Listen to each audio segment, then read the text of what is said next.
sometimes it almost seemed like you were defending pro-life, and I think one said, well, I'm like 55% pro-life and whatever. So can you like clarify your stance? Yeah, I'm like 55% pro-choice ethically, if we want to get into like a philosophical discussion, insofar as that goes. But when it comes to policy, I'm 100% pro-choice, easily. So. Okay, can you like tell me why you are? Sure. So I guess my affirmative statement would be that I think that the discussion over whether you would be pro-life or pro-abortion, or we should say pro or anti-abortion, is basically going to boil down to when you would assign personhood to any newly created life. And the answer to that, I would argue, is incredibly arbitrary. These are definitions that exist outside of the bounds of the observable universe. We can't observe something to see, is it human or is it a human life? These are just kind of things that we assign.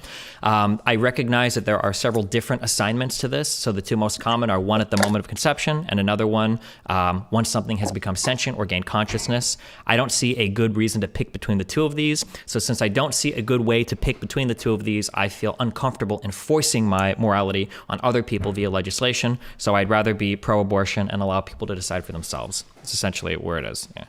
Okay, so do you believe that you should have the right to have an abortion like up until birth? It's going to depend on what version of life you run with. I think up until birth is not good because the idea that being born all of a sudden grants on you this moral consideration, it doesn't seem like very consistent, or it doesn't seem very founded.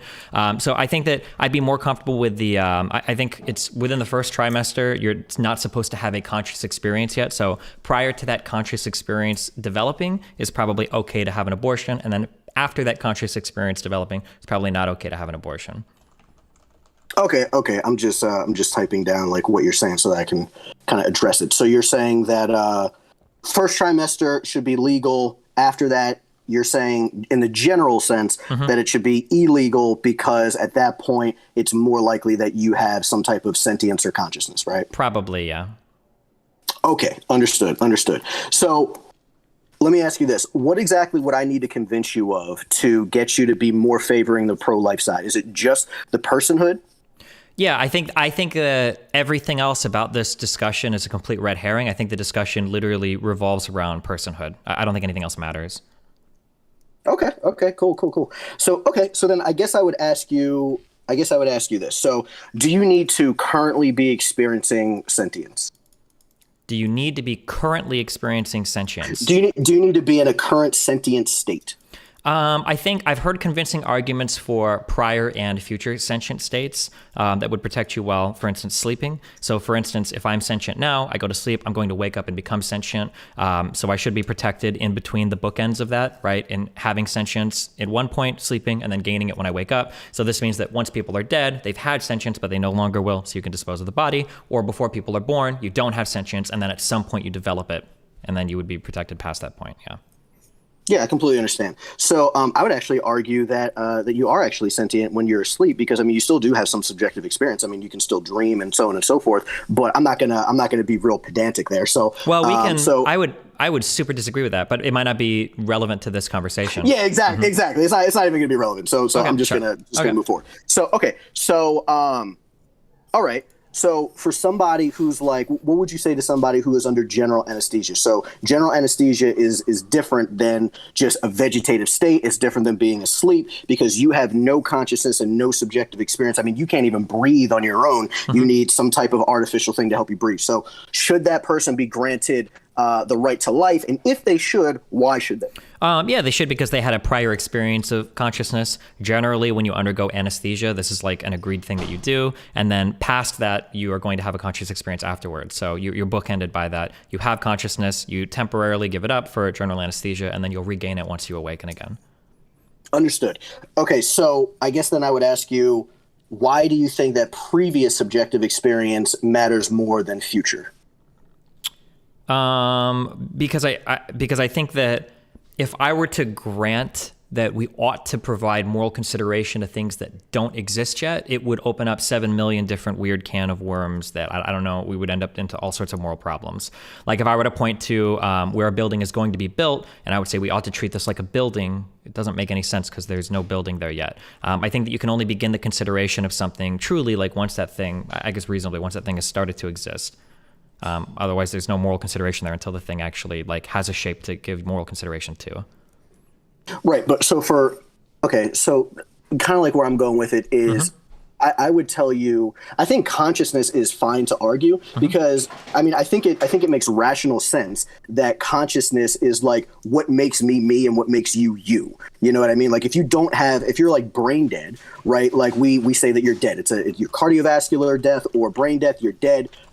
We do not give you the moral right to life. Excuse me, the moral right to life at that point. However, when you look at someone who's brain dead, someone who is brain dead, medically defined, means that they cannot experience consciousness or subjective experience currently, and they cannot. It's impossible for them to experience it again in the future. However, if they are able to experience it in the future, we do give them the right to life. So that's why I'm saying it doesn't seem rational or logical that like anything previously matters. It doesn't actually matter if you didn't have subjective experience. The only thing that matters to where we grant people the right to life, if you're arguing consciousness, is that they will have it or it's possible for them to have it in the future. Yeah, I think the problem there, though, is that you can run that back to like a lot of different stages of conception to make it, and that kind of makes it hard to like figure out like any good starting point at that point.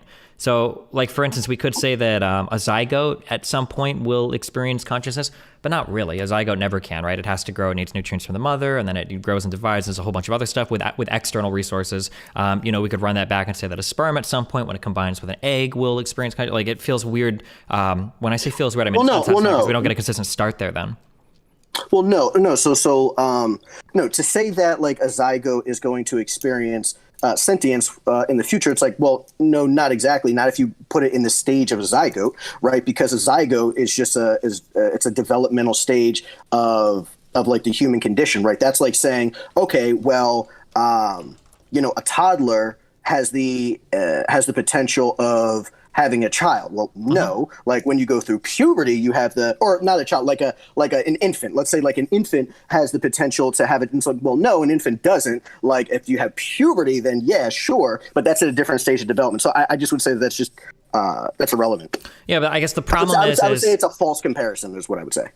How can you condemn? How can you grant moral consideration to that which doesn't exist yet? How can you condemn doing something and then calling that like a future harm? It seems seems impossible. So like, for instance, I want to abort something that doesn't have a conscious experience. You're saying that like that is bad because why? How? No, so well, kind of, but like what I'm saying is that to me, like having reached consciousness yet wouldn't actually matter to my argument. I believe that you should be granted personhood at conception, and the reason why is because it just makes the most logical sense. I mean, you kind of, not exactly, but you kind of did touch on this earlier when you said, well, they're like different stages is kind of arbitrary, and I would agree, right? So conception is when that new distinguishable human organism is created. You and I both know that.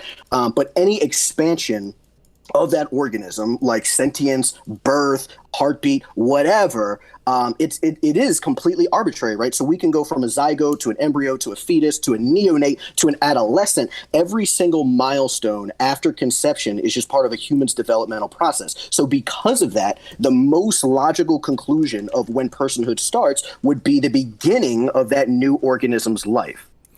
I disagree, though, because I don't think that you have the qualifications yet for having personhood. I think that sentient experience is an essential part. Before you've developed that, I don't think you've developed what is personhood. I think that personhood and containing like human DNA or having a human genome, I don't think is sufficient. Like it's a necessary component, but I don't think it's necessary and sufficient to be granted personhood yet.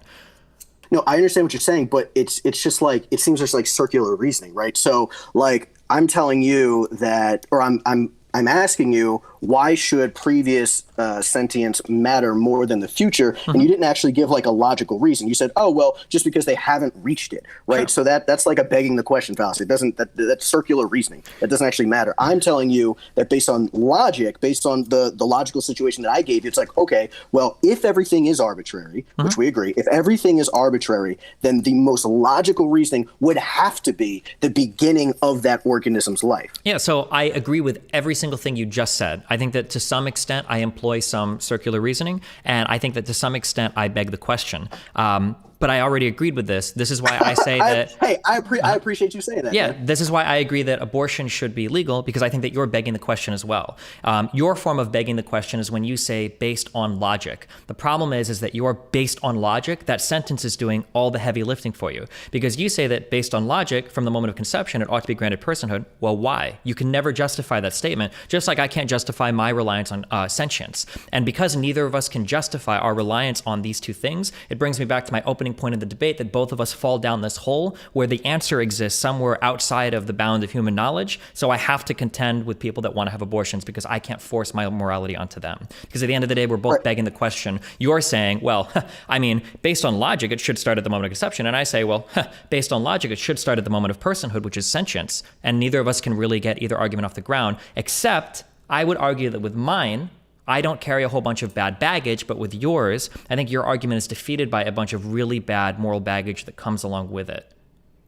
Okay, so I would completely disagree. See, I'm not actually begging the question, because I'm not just saying, oh, well, based on logic. I mean, I did say that, but then I followed it up with why this is logical. Well, right? why is it You're logical? saying, Why is it well, logical to value like the moment of conception over the moment of the sentient development? Why? Value has nothing to do with my argument. I never argued for value. Well, we are. We're trying to figure out like what is the particular property that we value for moral valuation, for moral consideration. So I'm asking you, why would you choose the moment of conception and value that point over me saying the moment that they develop consciousness and I value that point? Like, why would you choose yours over mine? Right, exactly. So exactly what I said. So if we agree, which we did, we agreed. If we agree that every stage of development in a human's developmental process is arbitrary, then it is logical to start at the beginning of that organism's life. Are you saying that's illogical? Yeah. So the problem here is again, I don't know how you're taking this term, but. So I would argue that you're begging the question here. When you're saying every stage of development in a human's developmental process is arbitrary, you're sneaking in the conclusion there that we ought to defend the conscientiousness, that we ought to defend a human along every stage of their development. But I would disagree. I would say that there are stages of human development that we don't value, and I would argue that it's more consistent to base that on conscious experience. So for instance, I don't value the development of a human body post brain death. Even though that is part of a human's development, the decomposition of your body, and there's a whole set of stages and shit that go through that, I don't value that at all. So you can kill that past that point because it's already dead, right? And then same thing prior to the development of consciousness, I wouldn't value that part of the human development either. So just because I do agree that a zygote is on the path of human development or is part of that human development, but I don't value human development. I value the conscious experience. Right. So you and I agree that we don't, and again, I don't like using the term value. I would just say I don't grant them the right to life. I think value is completely subjective. I don't even care to get into that. But yeah, so I wouldn't grant them the right to life because, again, if we're going by that consciousness, then they have no possibility. It's impossible for them to have consciousness in the future. That's what it means to be brain dead. Right. But that's not the same thing for like a zygote or for a human embryonic organism. It is not impossible for them to have sentience or consciousness in the future. So yeah, man. I mean, I don't really know where to go past this. Like, I'm kind of. Yeah, so the big problem I think that with your system and where everything breaks down is, and you can tell me if I'm phrasing this correctly. It seems to me that you're saying that when an embryo exists, you're on a spectrum from start to finish of human development, and we ought to value that entire spectrum and even the potentiality of a conscious experience there as being worth moral consideration. So even a zygote that isn't experienced consciousness yet ought to be like considered like it ought to have moral consideration because at some point it's going to of a conscious experience, right? Sure. So like if you pose the scenario that let's say that like a doctor definitively knew that this embryo never will have sentience, like never will have it'll be consciousness. brain dead completely, yeah. Exactly. Like I'm not talking about a 0.01. I'm talking about zero. Yeah, impossible. Right. So if they did, then I would say, sure, then we would not grant them the right to life because we would just consider them brain dead because they cannot have consciousness in the future. Yeah. So the problem with this is that what we've done here is we're starting to impart morality on things that, in my opinion, don't exist yet. And what happens is when we do that, we start running into a whole bunch of moral conundrums that become unsolvable. So here's like the biggest one that kind of starts immediately.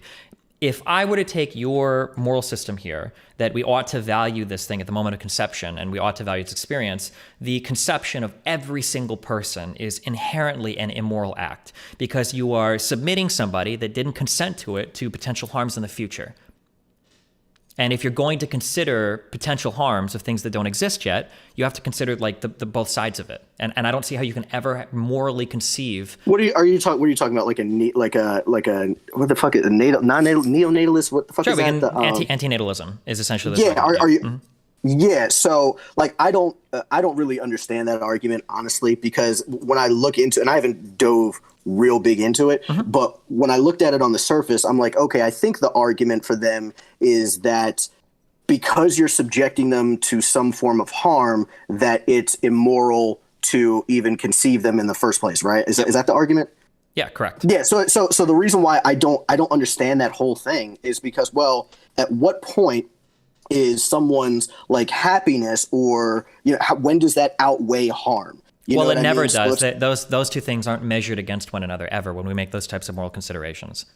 Okay, so you're saying that if somebody would have like I know you're not arguing for this, you're just telling me what the thing is. So you're saying that even if you knew that this person would be 99% happy and 1% unhappy, that it's immoral to put them in to even start their life because they will be unhappy 1% of their life. Correct. You agree with that too, though, I think. No, I don't agree with that. So the question I would pose to you is, let's say that there is a room, and let's say that as you're walking to work, there's a room that you pass through. Let's say that one day, without informing anybody as they're passing through this room, let's say 99 people will be chosen to win $1 million, and one person will have both of their arms cut off from their body. Do you think that even though the majority of people going through that room, the vast majority, 99%, are going to have a positive experience, do you think that it is a moral choice to subject those people to that 1 out of 100 chance that they might have a horrible experience without their consent? Right, but now you're like generalizing what a horrible experience is, because now you're saying something that is like you are now initiating force against this person, right? So I just find it to be disingenuous when you're just overgeneralizing. Well, so... Okay, hold on. Careful with our words. This isn't disingenuous. So it's not about like enacting force. This is like an outcome-oriented thing. You do agree that there are some children that are born into this world that have really shitty lives. Some might even die of cancer at childbirth. Like their life is pretty fucked. Like or as they're like 4 or 5 or 6 years old. Regardless of who's enacting the force, the thing is, and it really doesn't matter who's enacting the force. The thing is that in your position, if I'm forced to consider a moral agent that doesn't exist yet, if I'm forced to consider giving moral consideration to a thing that doesn't exist yet, then I have to think about it from all sides. Like, could I enact future potential harms, or could I subject it to future potential harms? And the answer is always going to be no. You can't subject people to future potential harms that they didn't consent to. That's just not a good thing to do. We would never, ever, ever accept that in like any other part of society. And I think that if you start saying that like, well, a fetus or a zygote at the moment of conception gets moral consideration because in the future it might have a conscious experience, well, then the only moral thing to do would be to never conceive, because you're submitting people into potentially negative experiences that they never consented to. Yeah, so for one, like when it comes down to morality, I don't really generally argue the morality of it. That's why it would be different. It'd be like me arguing against like the fuck is that term again? The natalist? What is that again? Antinatalism is the idea that you shouldn't have children because it's immoral. Yeah. Antinatalism. I don't find pregnancy to be an immoral act, and I don't find it to be a moral act, moral or immoral. I just find it to be like a moral neutral. Well, it just why? is. Well, why should it be immoral? Well, hold on. Just to be clear. To be clear. Do you find it to be immoral? I don't, but that's because I don't value a zygote's existence. I only value a conscious experience. Yeah. Mm-hmm.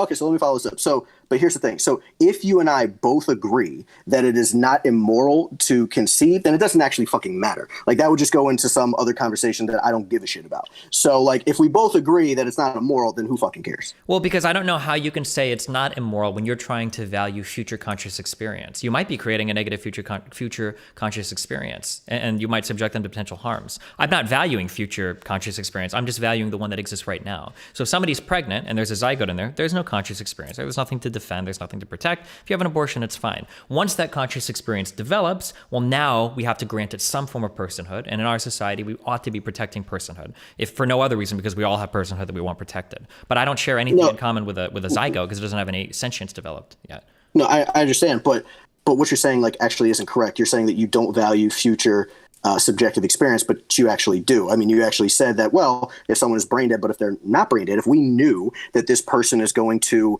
have sentience in whatever period of time, we say that they're going to have sentience in a week, they're not currently sentient, then you would say, okay, correct me if I'm wrong, I'm not trying to straw man you, but you would say that, okay, well, we are going to grant them the right to life. Yeah. So I value. So you do. Yeah, we both do. The difference is that I think that future sentience is necessary, but not sufficient. But you think it's both necessary and sufficient. You think that just having a future experience is good enough. I don't think that. I think it's part of it, but there needs to be a currently existing one as well, or a past existing one.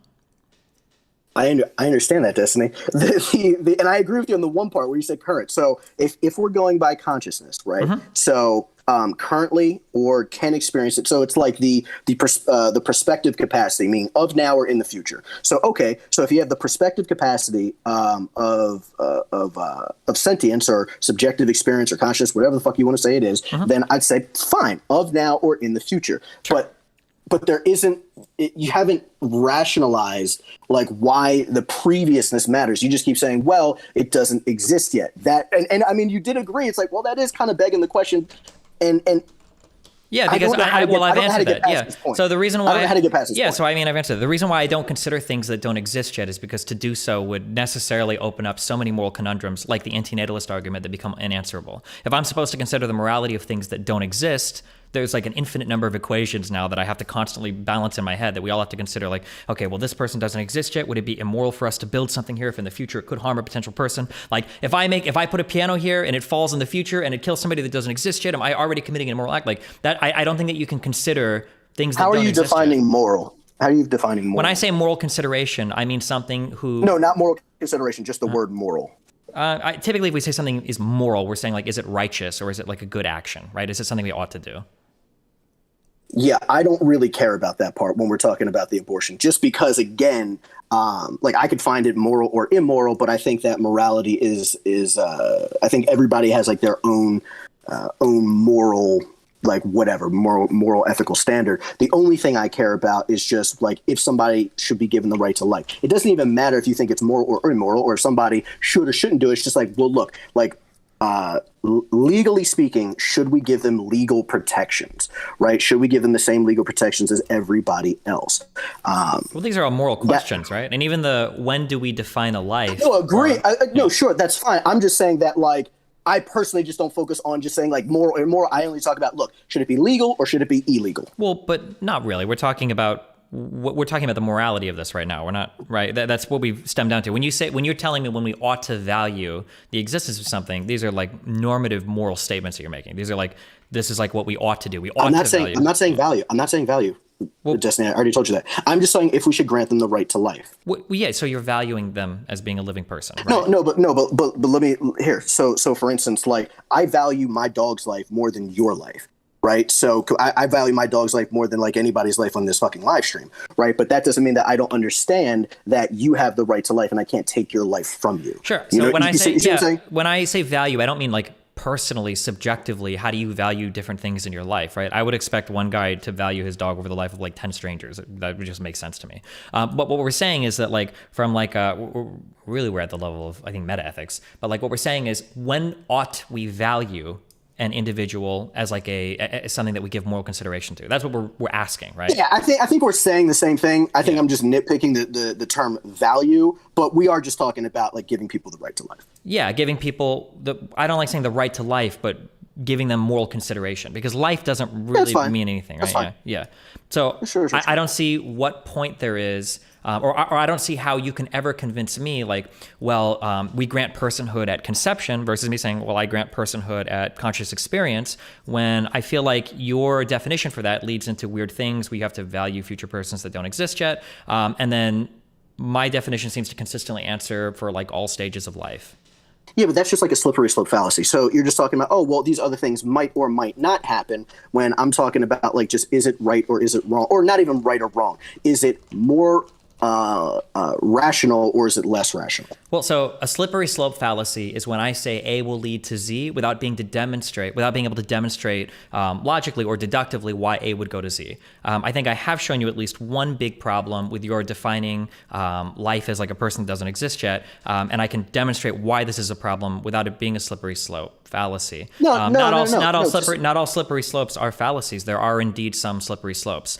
For instance, if I tell my kid to go to bed at 8 and then he goes to bed at 9 and then he goes to bed at 10, and I'm like, okay, you go to bed at, like, that's a slippery slope. That's real. That's not a fallacy. That'll actually happen, right? And I think we can revisit the antinatalist argument if you want, but I think that's a good demonstration of a slippery slope where if you value like future persons, you're in a really weird world morally. Sorry, go ahead.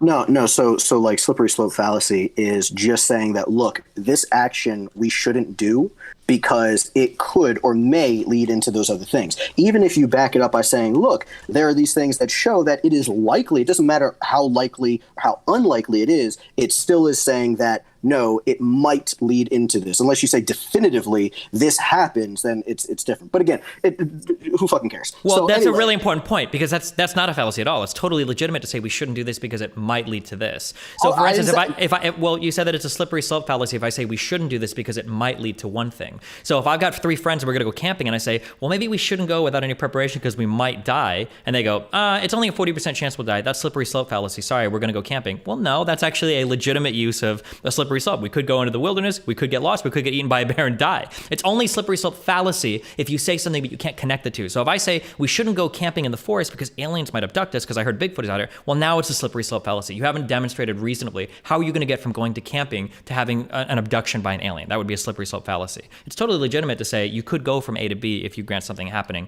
as long as you can logically like conclude or deduce that you'll get from one to the other.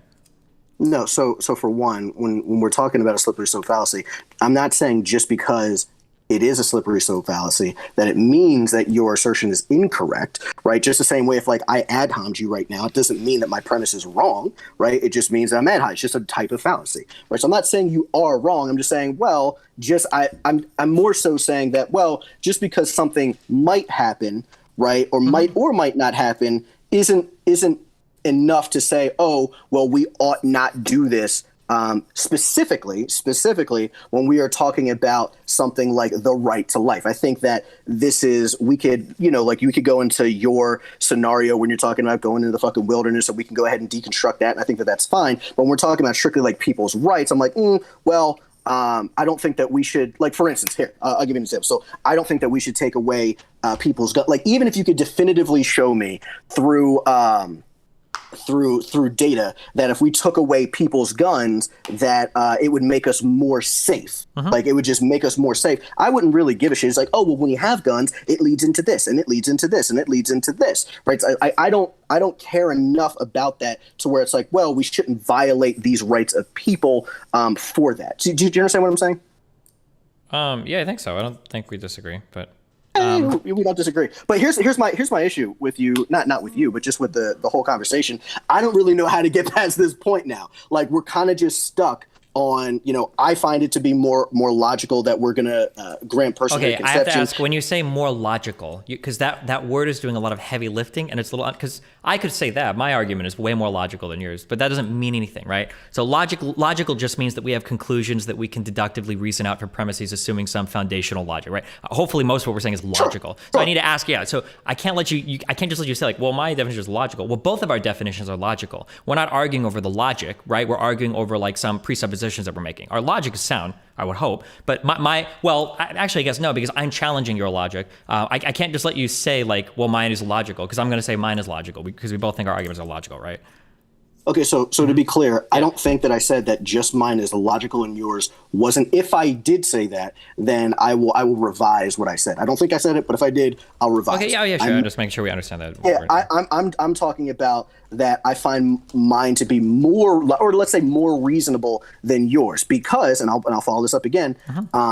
Because if, again, it would be like me repeating myself for the fucking 4th time. But like, if we're saying that every stage of development is arbitrary, and forgetting about your contention that, well, it could lead into these other things, I don't care about that. If we're talking about, should we grant them moral consideration for the right to life?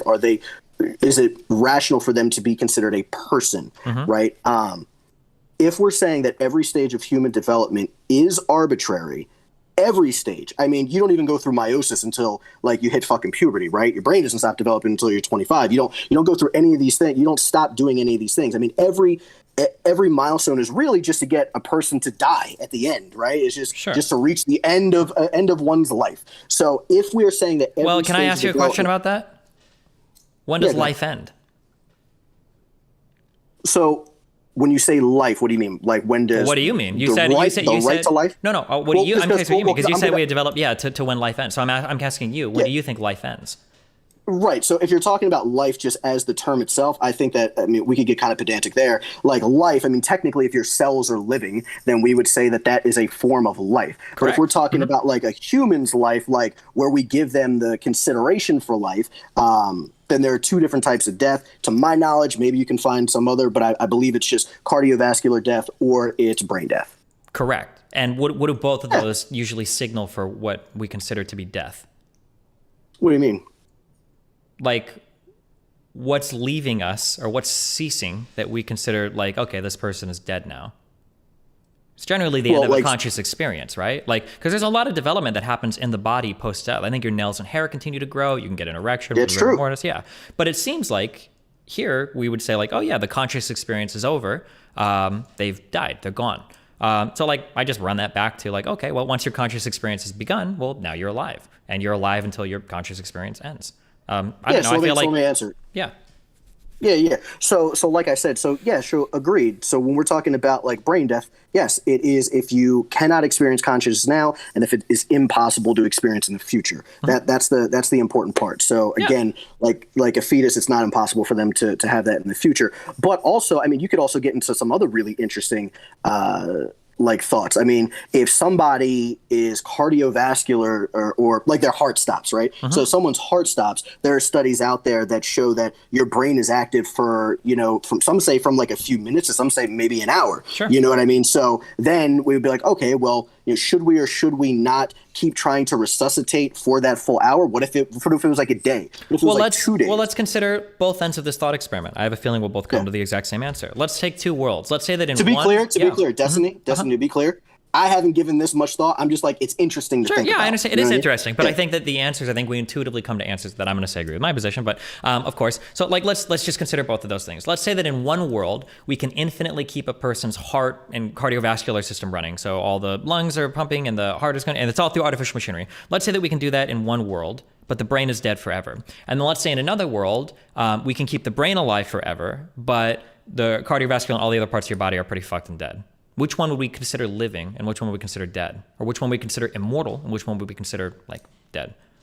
Well, again, so I don't want to use the word living because, again, if your cells are living, you're like alive, right? But if we're saying, should we grant them moral consideration like you're talking about, then I would say, sure. I don't think that we need to grant moral consideration if it is impossible to experience consciousness in the future. Again, like you and I agreed. I was I was very upfront about that. I was like, look, I think consciousness is what makes a person like you, and me. Yeah. Right? If you took our fucking consciousness and you put it in something else, like a fucking robot or some shit, I'd be like, oh, okay, well, it's Destiny 2.0. Yeah. You know what I mean? So it seems like, so the strange part to me is that in my system, I feel like I begin to value life when consciousness begins, and then I cease valuing life when consciousness is ended. But it seems like for yours, you agree with me that we cease valuing life once consciousness... Well, no, that's not what you do. That's not what you do. To be clear, that's not it. Because you don't stop valuing it once it ends. You stop valuing it once it ends and once it is impossible to regain. Sure, I'm sorry. When I say end, I mean like terminates, like it's done. But I can be more clear. So I value life when consciousness begins up until it ends forever, up until it's permanently gone. So that's my like bookend for that. And it seems like for yours, for the ending part, you agree that once consciousness is done forever, I no longer value life. But your beginning point begins at whatever human development means. So why do you have a different beginning point criteria than you do for the ending point? What do you mean? I don't understand your question. So I begin and end with consciousness. You end with consciousness, but you begin with human development, whatever that means. Why? Why do you have two different criteria? I begin. Sure. So I just begin at the stage of that new organism's life, which is why. Yeah, but I'm asking why. Well, again, because if we're saying that everything is arbitrary in the developmental process, it just to me makes more rational sense that we would I can't have let you to use the start word at the beginning. rational sense. I have to ask you for the beginning of what? The beginning of development or Destiny. consciousness? Yeah. Destiny. What I'm saying is that unless you're saying that it is irrational to do that, I don't know why you keep having a problem with me saying that. Well, because my problem, well, I'll restate it. So I feel like I value human life in the bookends of consciousness from when it starts. Do you think I'm irrational? Do you think I'm being irrational? Well, and if I am, why?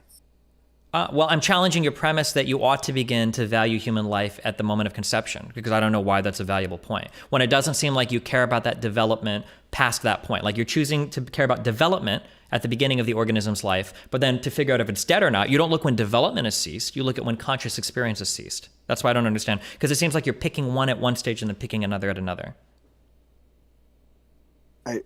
No, like if no. So I don't really know how to keep responding to this without like restating what I said a couple of times.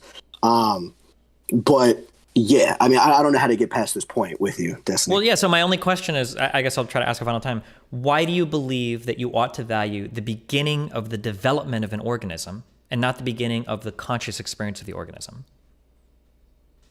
Right. Again, so my reasoning is just because even that milestone that you just talked about is arbitrary. The beginning of that conscious mind is arbitrary. Okay, it's just part of their human development. Hold on, let me finish. Yeah. It's just part of their developmental process. Every single milestone is arbitrary. It's just part of their process, right? If you get limbs, if you get this birth, no matter what it is, like it's completely arbitrary. So it doesn't make sense to me. I don't know why it doesn't make sense to you, why we would not definitively start at the beginning of that life. I don't know how else to say that. I don't know how else to explain it. I'm going to have to challenge you on your word. The use of the word here, arbitrary, I think is being used to obfuscate the arguments. I'm arguing that there isn't an arbitrary start. I'm saying that it's the moment when conscious begins. You're arguing that it's not arbitrary. It's the moment when human development begins. We're fighting over what it should be. Neither of us are arguing that it's arbitrary. If we were both arguing that it's arbitrary, then we would give no moral consideration at all to any parts of it. We would say all of it's arbitrary, fuck it, right? So neither of us are arguing that this is arbitrary. We're trying to pick a point and defend it, which makes it not arbitrary because it has arguments behind it, right? And I'm picking the point of consciousness to begin and end. You pick the point of consciousness to end, but you pick human development to begin. None of these choices are arbitrary. I don't know why we're saying arbitrary here. Or you can explain to me why you think it's arbitrary. Well, no, you did tell me that it was arbitrary, didn't you? Didn't you tell me that every part of the developmental process is arbitrary? I mean, like in the middle of, for me it is. But yeah, I agree. We agree. Well, no. You're not arguing that though. It's not for you. For you, it's paramount. It's the most important thing because the beginning of that developmental process is when you choose to value life. I don't care what part it comes at. I'm saying the conscious experience is the part that's important, not the development or anything related to that. Well, yeah. So when I'm talking about like the developmental process, I'm just talking about, look, there's a beginning and there's an end. Do you agree, right? There's a beginning and an end. To this specifically, there's the beginning and an end to most things. There's a beginning and an end to a person's life cycle. I mean, I don't know how Hegelian you want to get with that, but I mean, like, I guess I could. Yeah, I'll agree with that. I think for the sake of this argument, yeah, sure. I mean, technically, we're all matter from the beginning of the universe to the end of the universe. Right. Sure. But you get what I'm saying. Right? Sure. Yeah, there's a beginning and an end to most things that we would identify as like having a beginning and an end. Yeah, I would agree with that. Yeah. Okay. So if there is a beginning and an end, and there are other stages in there in the middle or or after the beginning or whatever, then yeah, I just start at the beginning. I mean, I can't start before the beginning, right? Because then there is no before the beginning. There's the beginning and then there's the end. So this is why I say you're begging the question. Because you say that you start at the beginning, but what we're arguing over, that's the subject matter we're arguing, is what is the beginning? You can't just say, well, I choose to start at the beginning and therefore my argument is right because because I have the same argument. Well, I started at the beginning and my argument is right. But that's not what I'm saying. So your argument legitimately is, look, I am choosing to say that the previous consciousness matters because consciousness hasn't been reached yet, right? That legitimately is begging the question. I am telling you that I choose to start at the beginning of a person's or the beginning of that organism's life or life cycle, whatever the fuck you want to define it as. I choose to begin it there because every milestone, even your milestone, when it comes to sentience and consciousness experience, is an arbitrary point in the developmental process because it's just part of the human developmental process. But again, I swear that we've argued this for like 30 minutes. So yeah, but I well, don't think I don't think that you agree with your argument here because you don't value the human developmental process. Do you agree with that or do you disagree with that? again, I don't subscribe to your word of value. Okay, you don't care about life being the human developmental process, right? Or do you? I don't care about life being the human developmental process. Yeah. What does the developmental process matter to you? Why do you keep pointing to that? What do you mean? I don't. Like I you don't, keep I don't saying even you want understand to. what you're saying. Well, because you want to go to the beginning of the developmental process and say that's when life starts, but you don't want to go to the end of the developmental process. Well, hold on. We know that's when life starts. Well, no, we don't. This is what we're arguing. Hold on. about. Wait. Yeah. No, because no, I think you're conflating like life with like personhood. Well, no, it sounds like you are. We're arguing over when person starts, but life is always and forever. I mean, So what you're do you saying? mean? So wait. So you don't. So hold on. Are you saying that like new life? Let's say if we're saying that life, if we're talking about it as like a separate organism. So if we're saying that in the scope of this discussion, are you saying that life does not begin, that new life doesn't begin like at conception? I mean, there's a new genome formed in a zygote, sure. But I mean, like the things we're living before that, it's not like that's when life doesn't come from non-life here. It's not like agenesis, right? Like sperms are living and ovums are living and everything. But I mean, We agreed, right? Yeah. We agreed that sperms are living and, because if you have like living cells, then you are technically living. But again, when I was talking about in the scope of this discussion, we're talking about like an organism.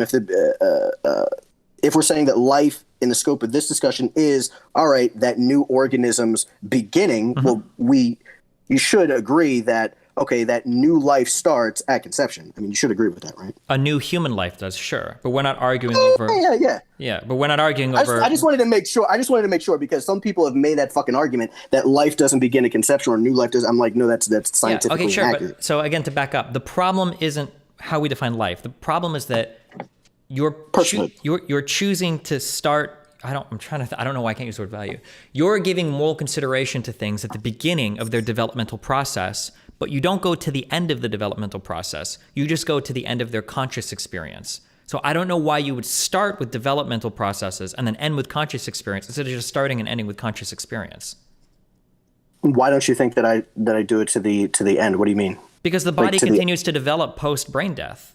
And the body can continue to develop post-brain death. But you don't care about that. You care about when the cessation of consciousness happens, when people stop being conscious. Sure. You and I both agree that consciousness is what makes you and me. Yeah. Exactly. Yeah. So we both agree with that. So then why would you care about something that doesn't have a conscious experience? Right. So again, so it's not just something that doesn't have a conscious experience, right? So it's something that it's impossible to have a conscious experience, right? So that is what it is. And just to be clear, I don't give a shit about like animals. I'm only talking about in the scope of like humans that I grant moral consideration. Yeah. Just to be clear. But yeah, so I base it off of, okay, is it impossible or possible for them to have, life or consciousness or whatever. So again, I honestly, Destiny, I think there's nothing more than I could say that we're just going around in circles again and again. No matter how many times you try to like change it slightly to ask me the same question, then I think that we're kind of just dead here. But yeah, I don't know what you do at the end. I don't know if you take questions or you're just like, fuck it, peace. I don't know what you do at this point. I mean, you whatever you want to do. I don't care if I don't normally take questions from the audience, but if you do. Oh yeah, I didn't know how that works. Like, I don't watch like your debates like all the way through. Like, I've seen some clips where either you're debunking somebody or something's happening or some type of drama, and then that's it. So I don't know what happens after that. No, I think we're done chatting. Unless you want to say anything. No, hold on. What's up? Yo, hold on. Let me look at this chat, man. It says this guy got mad. How am I mad? How am I mad, dude? Come on, man. I think this is a fair discussion. We just disagree on. I mean, if Destiny says that we're just both begging the question, then we're just both begging it. You want to say that? Well, yeah. So I don't necessarily think that like. I don't think that I can like objectively win the argument with you or that you could with me. But it feels like you think that your side is more logically grounded than mine. Whereas my only point is that all of this will ground out, like when we value the beginning of human development, whether it's at or whether we give personhood to somebody at the moment of conception or when they develop a conscious experience. I don't think there exists a right answer to that. And because I think that the answer could be either or, I'm not comfortable legislating and saying like, well, no, we're going to treat it as like the more restrictive one. It seems like people ought to be able to make those decisions for themselves because you can't give like a like a logical, like we scientifically discovered when personhood starts, because personhood is a philosophical Yeah, concept. it's a philosophical debate. Yeah, absolutely. Oh, and just to be clear to your chat, now I'm mad because y'all said that I'm mad. I'm now super fucking triggered, man. Y'all made me. Y'all manifested this. You brought it out of me. Now I'm mad. Okay, well, It's all good, man. So, hey, man, I definitely appreciate you you bringing me on, man. I appreciate the discussion. Yeah, I think we just kind of just stop there. It's just like, okay, you find that your start is more rational. I find that mine is more rational, and that yeah, we'll just kind of leave it on that, man. But hey, again, thank you for the discussion, brother, and you have a great night, man. yeah, have a good one, man.